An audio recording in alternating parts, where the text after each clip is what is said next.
사랑합니다. 저는 지난번 여호수아 8장 말씀을 통해서 아이성 전투에 대한 말씀을 나눴습니다. 이전 전투에 대한 승리에 대한 경험이 있었던 아이성 군사들은 자신감이 있었습니다. 또 반대로 이전 전투에 패배에 대한 경험이 있었으나 하나님께서 함께 하신다라는 그 자신감으로 나왔던 이스라엘이 있었습니다. 그 결과는 이스라엘 백성이 승리했습니다. 왜 승리를 했죠? 아이성 백성들이 자신의 승리의 근거로 가지고 나왔었던 것은 내 경험과 내 능력, 내 힘이었으나 그에 반해 이스라엘 백성들의 승리의 근거는 하나님이 우리와 함께 하신다, 그 자신감 하나로 나아왔기 때문에 그 하나님께 우리의 근거를 두었을 때 하나님께서 승리로 인도해 주셨습니다. 이처럼 우리가 인생을 살 때 수많은 선택을 합니다. 수많은 선택을 할 때 우리의 생각과 우리의 경험과 능력에 우리의 삶의 근거를 두는 것이 아니라 하나님이 우리와 함께 하신다, 그 우리의 삶의 근거를 하나님께 둘 때 하나님께서 우리의 삶을 구원하시고 인도하시고 하나님이 우리의 복병 되어 주시는 줄 믿습니다. 오늘 본문 말씀은 그 말씀에 이어서 이제 그때에라고 시작이 됩니다. 그때에, 이때는 언제일까요? 아이성 전투를 승리하고 그리고 그 아이성을 점령하고 그 아이성에 있는 수많은 사람들을 진멸할 뿐만 아니라 그 성에 있었던 노략물과 그리고 사람들을 탈취한 가축들을 탈취하고 아이성 왕을 나무에 매달아, 정말 이 성경 말씀에 보면 이 아이성을 영원한 무더기로 만들었다라고 표현할 정도로 이스라엘 백성들은 완전한 승리를 거머쥔 그때였습니다. 완전한 승리를 거머쥔 그때에 이스라엘 백성들은 어떻게 했을까요? 이전에 여리고성 전투에서 승리했었을 때 이스라엘 백성들은 6장에서 여리고성 전투에서 승리를 하고 7장에 바로 범죄를 저질렀습니다. 그러나 이스라엘 백성들은 지금 옛 행동을 반복하지 않았습니다. 30절 말씀 한번 확인하겠습니다. 그때에 여호수아가 이스라엘의 하나님 여호와를 위하여 에발산에 한 제단을 쌓았으니, 여호수아가 가장 먼저 한 행동이 무엇이었냐? 바로 하나님께 제단을 쌓는 것이었습니다. 제사를 드리는 것이죠. 예배를 드리는 것입니다. 여러분, 싸움은, 전쟁은 기세라는 말을 아시죠? 흐름입니다. 전쟁은 흐름이고 기세고, 그 승기가 우리에게 왔을 때 그 흐름을 잘 타는 것도 그 지도자의 능력입니다. 지금 이 이스라엘 백성들이 이 요단 동편에서 요단강을 건너 가나안 중부지방을 질러왔습니다. 그래서 여리고 성을 이 이스라엘 이 가나안 땅 지도를 보게 되면 이 바나나 모양으로 되어 있는데, 요단강을 건너서 그 여리고 성을 점령하고 아이성을 점령했습니다. 이렇게 지정학적으로 봤을 때 허리를 끊는 전술입니다. 남부와 북부를 중간으로 가르고 정말 그 승기를 이스라엘 백성들에게 가져왔었던 그때였다라는 것이죠. 이제 본격적으로 가나안 정복 전쟁이 시작되는 것입니다. 전쟁을 하면 되는 거예요. 그런데 전쟁을 멈추고 제사를 드린 것입니다. 제사를 드린 이 에발산이라는 곳은 우리 일산교회처럼 동네에 있는 그런 교회가 아닙니다. 그냥 집 옆에 있고 이런 일산구 안에 있는 이런 동네가 아니라 48km가 떨어진 그런 에발산이었습니다. 아이성 북쪽부터 해서 48km를 걸어가야 했습니다. 그 출애굽한 그 수많은 수백만 명의 그 사람들이 함께 움직여야 했었습니다. 이 48km 체감이 안 돼서 네이버 지도에 한번 쳐봤는데 어디를 가장 치면은 우리가 와닿을까? 그래서 자유로 맨 끝에 있는 곳이 어디죠? 임진각 평화누리공원이잖아요. 그래서 도보로, 차가 아니라 도보로 이제 쳐봤는데 30km가 나왔습니다. 48km라 하면 이 임진각까지 걸어간 다음에 거기에서 3분의 1을 더 이제 걸어가야 했어요. 혼자 걷는 것도 아니고 정말 수많은 사람들이 함께 걸어가야 했습니다. 당시에 이동수단이 있었던 것도 아니고 굉장히 어려운 일인 거죠. 이스라엘이 이렇게 승리할 수 있는 좋은 타이밍뿐만 아니라 그렇게 먼 거리를 감수하면서까지 전쟁을 멈추고 에발산에 간 이유가 무엇일까요? 그것은 모세의 지시가 있었습니다. 신명기 27장 4절부터 7절까지 말씀 확인하겠습니다. 너희가 요단을 건너거든 내가 오늘 너희에게 명령하는 이 돌들을 에발산에 세우고 그 위에 석회를 바를 것이며 또 거기서 내 하나님 여호와를 위하여 제단 곧 돌단을 쌓되 그것에 쇠 연장을 대지 말지니라. 너는 다듬지 않은 돌로 내 하나님 여호와의 제단을 쌓고 그 위에 내 하나님 여호와께 번제를 드릴 것이며 또 화목제를 드리고 거기에서 먹으며 내 하나님 여호와 앞에 즐거워하라. 이런 모세의 지시가 있었어요. 너희가 요단을 건너가거든 에발산에 가서 제사를 드려라. 그래서 가서 어떤 제사를 드렸냐? 2가지 제사를 드렸는데 첫 번째는 번제입니다. 번제, 하나님께 모든 것을 남김없이 다 태워서 올려드리는 번제. 그리고 2번째는 화목제였습니다. 그 제사를 드리는 당사자와 그리고 그 제사를 당사자를 맺은 그 언약 백성과 함께 식사를 하는 언약 식사의 그런 제사 방법입니다. 결국 이게 무슨 말이냐? 하나님께 우리의 모든 것을 남김없이 다 바칩니다. 그리고 하나님과 이스라엘 백성들의 관계가 회복이 된 것입니다. 화목이 회복이 된 것이죠. 이처럼 하나님께 이스라엘 백성들에게 예배를 드리는 것은 너무나 중요한 문제였습니다. 그런데 단순히 이 모세가 여호수아의 주인이기에 스승이기에 우리의 이스라엘의 위대한 지도자이기에 그 명령이었기에 간 거였을까요? 그렇다면 참 슬픈 일일 겁니다. 그 출애굽의 구원의 은혜를 받은 그 이스라엘 백성이 단지 이전 지도자의 그 무서운 명령 때문에 억지로 그 먼 곳에 갔다면 교회를 가라 지지고 볶아야 겨우겨우 영혼 없이 강제적으로 가는 사춘기 자녀와 다를 바 하나 없지 않겠습니까? 너무나 슬픈 일인 거죠. 그래서 모세도 그들이 그렇게 겉으로만 순종하지 않도록 한 가지 권면을 이어서 합니다. 8절 말씀 확인하겠습니다. 너는 이 율법의 모든 말씀을 그 돌들 위에 분명하고 정확하게 기록할지니라. 모세는 이스라엘 백성들이 가서 제단을 쌓고 제사를 드릴 뿐만 아니라 하나님께서 주신 이 율법을 돌들 위에 기록해라고 명령하십니다.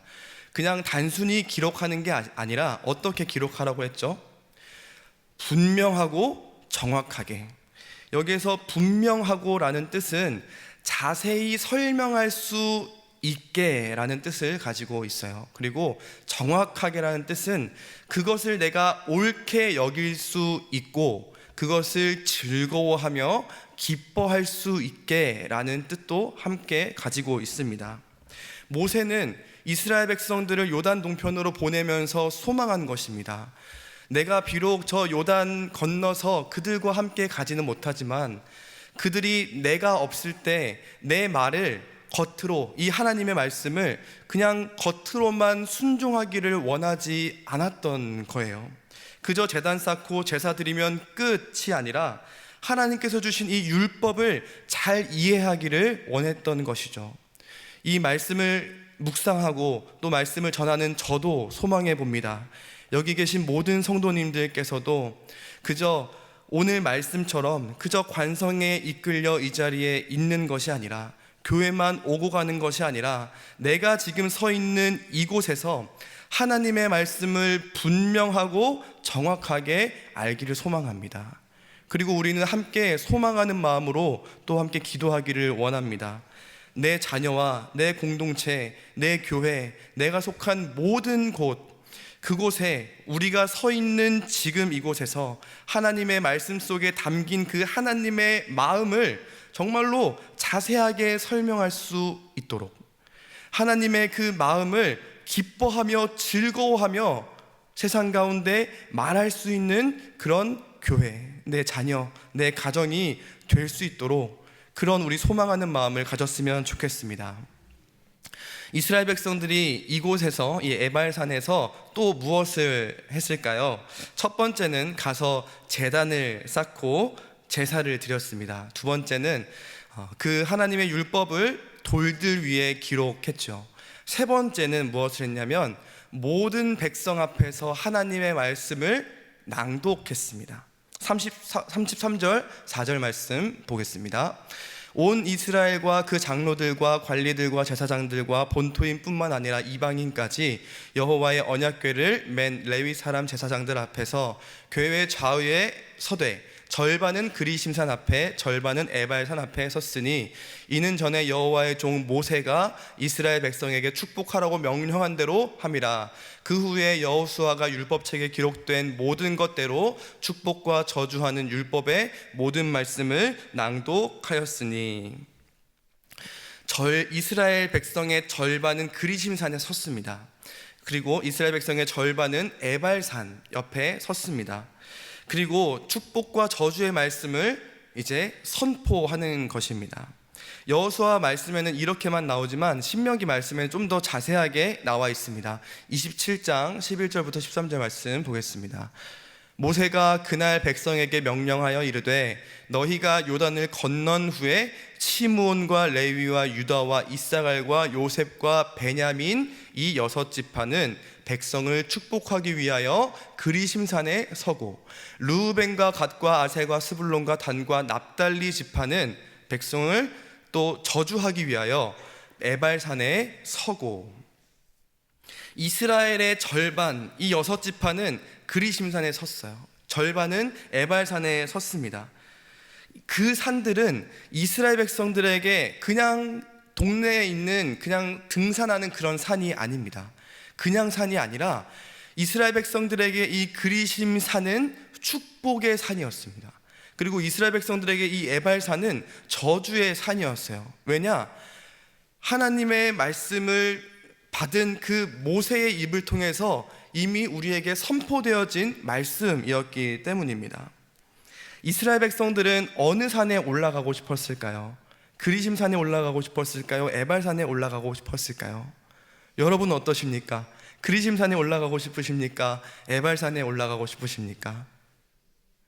네, 그리심산, 에자가 보인 것 같은데, 네, 믿음으로, 네. 그리심산, 에발산, 이것을 현대적으로 그냥 우리가 한번 바꿔서 생각을 해보면, 당신은 축복된 삶을 살고 싶습니까? 저주받은 삶을 살고 싶습니까? 당신은 풍성하고 풍요한 땅의 열매가 풍성한 그런 땅에 가서 살고 싶습니까? 황폐하고 아무것도 없는 그 땅에 가서 살고 싶습니까? 이렇게 물어보는 것과 같습니다. 누구든 이왕이면 축복된 산으로 가기를 원할 것입니다. 그런데 문제는 내 이름이 벌써 에발산 명단에 적혀 있는 거예요. 이 6지파는 이미 정해진 운명이에요. 우리도 주보나 어떤 명단이나 그런 이름에 보면은 내 이름이 오타가 나거나 내 이름이 빠져 있거나 잘못되어 있거나 하면 참 속상하고 어려운데, 하나님의 말씀인 이 율법, 하나님이 주신 그 지켜야 하는 율법 가운데 에발산에 가서 서 있어라 땅땅 이렇게 찍혀 있다면 그 백성의 그 지파의 마음은 어떠했을까요? 충분히 그 마음 가운데 어려움이 있고 또 불공평하지 않나, 이런 불만 불평이 있을 수 있습니다. 그런데 놀라운 것은 이스라엘 백성은 아무 말 없이 그들이 서 있어야 할 그곳에 서 있는다라는 것입니다. 어떻게 그럴 수 있었을까요? 그들이 느끼기에, 그들이 생각하기에 그들이 서 있는 지금 그 밟은 그 땅은 그들에게 있어서 축복의 자리가 아니라 저주의 자리가 아니라 그저 말씀의 자리였다라는 것입니다. 그들이 중요하게 생각하는 것은 내가 축복의 땅에 있는 것이 중요하냐, 저주의 땅에 있는 것이 중요하냐, 내가 그리심산에 에발산에 어디에 있는 것이 중요한 것이 아니라 내가 하나님의 말씀을 받을 수 있는 자리에 서 있는가, 내가 하나님의 말씀에 아멘으로 화답할 수 있는 자리에 서 있는가, 그것이 이스라엘 백성들에게 중요했습니다. 사랑하는 성도 여러분, 복이 흐르는 자리, 기쁨이 충만한 자리, 평안한 자리를 원하는 것은 결코 나쁜 것이 아닙니다. 그러나 우리는 이렇게 생각할 수 있어야 합니다. 우리의 삶의 가장 큰 목적은 우리의 삶의 축복의 자리를 쫓아가는 그런 삶이 되는 것이 아니라, 저주의 자리를 피하며만 살아가는 것이 아니라, 그러니까 내 삶에 안 좋은 일 말고 좋은 일만 있어야 돼 라고 그렇게 살아가는 것이 아니라, 그것에 집중하는 것이 아니라 우리가 하나님의 말씀의 자리에 서 있는가, 그것이 우리의 삶의 가장 큰 목적이 되면 좋겠습니다. 우리가 그 말씀의 자리에 서 있다면 생명과 죽음, 에발산, 축복과 저주, 생명과 죽음을 관장하시는 그 하나님 앞에 서 있다면 하나님께서 우리를 구원하시고, 하나님께서 우리를 살리시고 인도하시고 우리의 모든 삶 가운데 가장 선한 것으로 인도해 주실 것입니다. 뿐만 아니라 말씀의 자리에 서 있다면 그 생명과 죽음 앞에서 우리의 삶의 이 작은 행운은 정말로 아무것도 아니기 때문에 하나님 앞에서, 세상 앞에서 더 의연한 삶을 살아갈 수 있을 것입니다. 이제 다음 주 1027 한국교회 200만 연합예배를 준비하면서 또 말씀을 묵상하면서 한 가지 주신 감동이 있어서 또 나누고자 합니다. 오늘 살펴본 이 이스라엘 상황을 요약해 보면, 이스라엘 백성이 전쟁을 잠시 멈추고 그들이 에발산으로 가서 제단을 쌓고 하나님과 화목을 회복하고 사랑의 연합을 회복했습니다. 하나님의 말씀을 정확하고 분명하게 기록했을 뿐만 아니라 하나님의 말씀 앞에 에발산에, 그리심산에 서서 하나님의 말씀에 받고 하나님의 말씀이 선포되었고, 또 이스라엘 백성들은 그 말씀에 아멘으로 순종했습니다. 이것이 무엇입니까? 바로 하나님의 나라 아닙니까? 세상의 승리를 제쳐두고, 세상의 좋은 것들을 다 제쳐두고 이 순위로 하고 하나님을 나의 가장 좋은 것으로 여기며 하나님과의 교제하는 것이 내 삶의 가장 중요한 것이다 고백하며 하나님 앞에 나의 모든 것을 남김없이 제사드리고, 또 하나님의 말씀을 정확하고 분명하게 깨닫고 그것을 기뻐하며, 하나님께서 말씀을 축복이든 저주이든 하나님 말씀이 선포될 때에 그 말씀의 아멘으로 화답하는 그 모습, 하나님의 나라 아닙니까? 그래서 35절 말씀은 이렇게 말씀하며 8장을 마무리합니다. 모세가 명령한 것은 여호수아가 이스라엘 온 회중과 여자들과 아이와 그들 중에 동행하는 거류민들 앞에서 낭독하지 아니한 말이 하나도 없었더라. 그들 앞에서 축복과 저주의 말, 모든 것이 낭독하지 않은 말이 하나도 없었다라는 거예요. 이 말씀을 묵상하면서 하나님의 말씀을 누군가의 눈치를 보지 않고 또 법의 제재를 받지 않으며 하나님의 말씀이 선포될 수 있다는 것이 하나님의 나라였다라는 사실을 깨달았습니다. 지금 우리가 살아가는 이때는 하나님의 말씀 중에 낭독되지 못할 말이 없는 시대를 살아가고 있지만, 자칫 잘못하다가는 정말 하나님의 말씀 중 낭독하지 못하는 것이 있을 수 있는 때가 올 수도 있겠다라는 생각이 지금 이 시대를 보면서 생각이 들었습니다. 우리가 다음 주에 어렵고 힘들지만, 바쁘고 어려운 우리의 생활이지만, 그럼에도 우리가 결단하며 나아가는 이유는 이것이 단순히 윤리적인 문제일 뿐만이 아니라, 단순히 성윤리적인 문제일 뿐만이 아니라 하나님의 나라를 지켜나가는 행동이기 때문인 줄 믿습니다. 우리 자녀들이 모든 말씀을 낭독할 수 있는 그런 나라를 살아갈 수 있도록 많이 기도해 주시고 많이 참여해 주셨으면 좋겠습니다. 말씀을 맺겠습니다. 이스라엘 백성들은 완전한 승리를 거머쥔 그때에 전쟁을 멈추고 하나님께 제사를 드렸습니다. 번제를 드려 내 모든 것을 남김없이 태워드렸고 화목제를 드리며 하나님과 더 친밀해지기를 노력했습니다. 뿐만 아니라 율법의 모든 말씀들을 돌에 분명하고 정확하게 새겼고, 마지막으로 그리심산이든 에발산이든 서서 하나님의 말씀을 받고 그것의 아멘으로 화답했죠. 이처럼 지금 우리가 서 있는 곳이 축복의 자리이든 우리가 서 있는 곳이 저주의 자리이든 지금 내 삶의 상황이 어떠하든 간에 내가 하나님의 말씀 위에 서 있는 우리가 되면 좋겠습니다. 그렇다면 우리가 어디에서든 누구 앞에서든 낭독하지 못할 말이 하나도 없는 하나님 나라가 우리의 삶 가운데 펼쳐질 줄 믿습니다. 아멘.